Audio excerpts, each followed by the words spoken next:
ഇന്നത്തെ ഒരു parcel opening video ആണ്.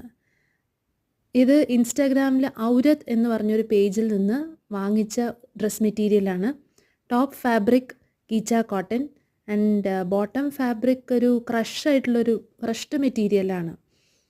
നല്ല കട്ട് വർക്ക്സൊക്കെ അതിനകത്ത് ഇൻക്ലൂഡഡ് ആണ് ദാമൻ ഏരിയയിൽ. അതുപോലെ തന്നെ വളരെ സോഫ്റ്റ് ആയിട്ടും ലൈറ്റ് വെയ്റ്റ് ആയിട്ടുള്ള ഒരു ഫാബ്രിക്കാണ് ഇത്. വളരെ റെയർ ആയിട്ടുള്ളൊരു ഷെയ്ഡാണ്. Powder blue and grey mix ചെയ്തിട്ടുള്ളൊരു ഷെയ്ഡാണ് ഈ ഡ്രസ് മെറ്റീരിയൽ. ഈ ഒരു ഡ്രസ് മെറ്റീരിയലിന് എനിക്ക് ആകെ ഒരു പ്രശ്നം മാത്രമേ എനിക്ക് തോന്നിയുള്ളൂ. തേക്കാൻ നല്ല ബുദ്ധിമുട്ടാണ്. ഞാൻ ആമസോണിൽ നിന്ന് പ്രൊട്ടക്ഷൻ ഷീറ്റ് ഓർഡർ ചെയ്തിട്ടാണ് ഇത് തേച്ചത്. കാരണം ഇതിൻ്റെ ഒരു പാൻസിൻ്റെ ഫാബ്രിക്കിലാണ് ഞാൻ ലൈറ്റായിട്ടൊന്ന് തേച്ച് നോക്കിയപ്പം അത് ഉരുകി പോവാണ് പെട്ടെന്ന് തന്നെ. അപ്പോൾ ഇങ്ങനത്തെ ഫാബ്രിക്സ് ഡെഫിനറ്റ് ആയിട്ടുള്ള നിങ്ങൾ പ്രൊട്ടക്ഷൻ ഷീറ്റ് ഓർഡർ ചെയ്യുക. അത് ഉപയോഗിച്ചിട്ട് തന്നെ തേക്കാൻ ശ്രമിക്കുക. ഇല്ലെങ്കിൽ കട്ട് വർക്കൊക്കെ ചിലപ്പോൾ ഉരുകിപ്പോയെന്നിരിക്കും. Thank you.